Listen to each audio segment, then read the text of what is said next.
আজকে আমি কোথায় চলে গিয়েছিলাম আর সেখানে গিয়ে কি করেছি সো জানতে হলে তোমরা ভিডিওটি অবশ্যই শেষ পর্যন্ত দেখবে। Welcome to Tazrian story. Hi everyone, কি অবস্থা সবার? This is Tazrian from Tazrian story. আজকে একটি সুন্দর বিকালে সুন্দর ভিডিও নিয়ে তোমাদের সাথে চলে আসলাম। দেখো আজকে আমি চলে আসি উত্তরা বাউনিয়া মানে এয়ারপোর্ট মানে রানওয়ের আর কি পিছনে চলে আসলাম, যেখান থেকে সব বিমানগুলো আসে মানে নামে। এই দেখো এখানে একটা রেস্টুরেন্ট ছিল, সেই রেস্টুরেন্টে আগে আমরা এসেছিলাম। এই যে কি সুন্দর একটা গাছ দেখিয়ে দিলাম, তারপর তোমাদেরকেও আমি একটু দেখিয়ে দিচ্ছি। দেখো আমাকে একটু কেমন লাগতেছে। দেখো আবার কিছু কিছু বিমান উঠেও যাবে, সেজন্য আবার কিছু বিমান রেডিও হয়ে আছে, আবার বিমান আসতেছে। দেখো কত সুন্দর একটা ভিউ তোমাদের সাথে আমি দেখাইলাম। হ্যাঁ, ফ্রিতে তোমাদেরকে আমি এটা দেখাই দিলাম যে বিমান দেখো কত কাছে থেকে বিমান দেখা যায়। দেখছো কারা কারা এই জায়গায় গিয়েছো এখনো, সেটিও আমাকে একটু কমেন্ট করে জানিয়ে দিও। আর কারা এখনো যাওনি সেটিও কমেন্ট করে জানিয়ে দিও। কোনো পাসপোর্ট, ভিসা, টিকিট একদম সবকিছু ছাড়া তোমাদেরকে আমি প্লেন দেখা দিলাম। দেখছো তোমরা তাই কি করবা জানো? তোমরা তাই আমার ভিডিওটা একটু শেয়ার করবা বেশি বেশি, আর একটু লাইক করবা, লাভ লাইক ওয়াও দিবা, বুঝতে পারছো? তারপরে এই দেখো একের পর এক বিমান আসতেছে, কত সুন্দর দেখা যাচ্ছে। এটা যে গেল, এটা ভিআইপি বিমান।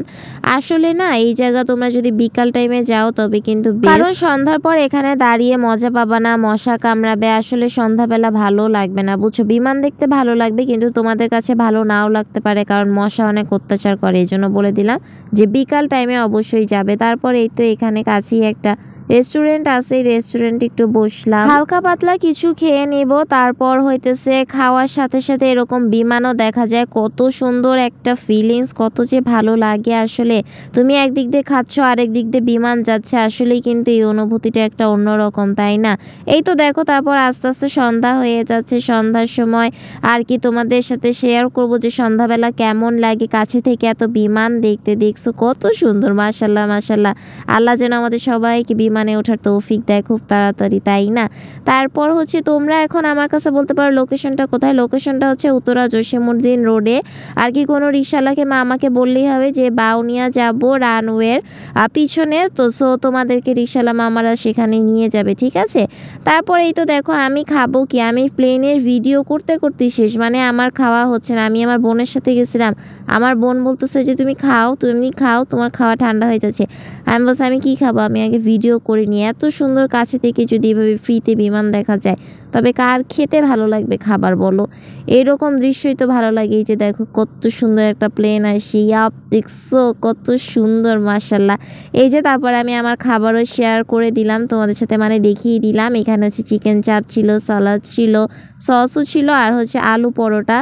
ওদের ওখানে আলু পরোটা মানে একটা পরোটাই বিক্রি করে, অন্য কোনো পরোটা বা লুচি নাই। তারপর একটু কোল্ড কফি নিয়েছিলাম যেহেতু অনেক গরম। তারপরে তো আস্তে আস্তে সন্ধ্যা হয়ে গেল। সন্ধ্যার সময়ও কেমন দেখা যায় বিমানগুলা, সেগুলোও তোমাদের সাথে আমি একটু দেখিয়ে দিতেছি। আমি কত কষ্ট করছি জানো এই ভিডিও বানানোর জন্য। সন্ধ্যা পর্যন্ত বললাম থাকা যাবে না, অথচ আমি সন্ধ্যা পর্যন্ত ছিলাম শুধুমাত্র তোমাদের জন্য, তোমাদের সাথে এত সুন্দর সুন্দর দৃশ্য শেয়ার করব। এই যে দেখো ফাইনালি সন্ধ্যাবেলা বিমানের দৃশ্য কত সুন্দর লাগতেছে। এটা খুবই বড় বিমান ছিল, কত সুন্দর লাগতেছে মাশাআল্লাহ। তারপর এই তো এখন বাসায় চলে আসব। আর এই যে লাইটগুলো দেখতে পাচ্ছ, এগুলো সিগন্যাল দেয় প্লেনকে, মানে কোন দিকে আর কি প্লেন এসে থামবে। ওরা তো বুঝতে পারবে না পাইলটটা, তাই এটা সিগন্যাল আর কি। তারপর এই তো এখন মেট্রো রেলে করে বাসায় চলে যাব। আমার আজকের ভিডিওটি যদি তোমাদের কাছে বিন্দু পরিমাণ ভালো লেগে থাকে তবে প্লিজ একটা লাইক কমেন্ট শেয়ার করে দিবে। আর তোমরা যদি এরকম ভিডিও বেশি বেশি চাও তবে সেটিও আমাকে একটু কমেন্ট করে জানাতে পারো। তোমরা তো আমার এখন ভালোবাসার মানুষ, তাই আমি সব সময় চেষ্টা করব অবশ্যই তোমাদের কথা রাখার আর তোমাদের মন মতো ভিডিও বানানোর। সো আজকের মতো এখানে এখন আমি মেট্রো রেলে টিকিট কেটে নিলাম। টিকিট কেটে নিয়ে কিছুক্ষণ আমি আবার একটু তোমাদের সাথে স্ন্যাপ নিয়ে নিতেছি। দেখো কত সুন্দর, মানে বাতাস, এতই বাতাস, মানে মেট্রো রেলের ভিতরে কি আর বলবো, আমার সব হিজাব টিজাব খুলে যাওয়ার মতো অবস্থায়। তো তারপর মেট্রো রেল স্টেশন তোমাদের সাথে আরেকবার শেয়ার করে দিলাম, এর আগেও শেয়ার করেছি। সো আজকের মতো এখানেই বাসায় চলে যাচ্ছি, দেখা হবে নেক্সট কোনো ভিডিওতে।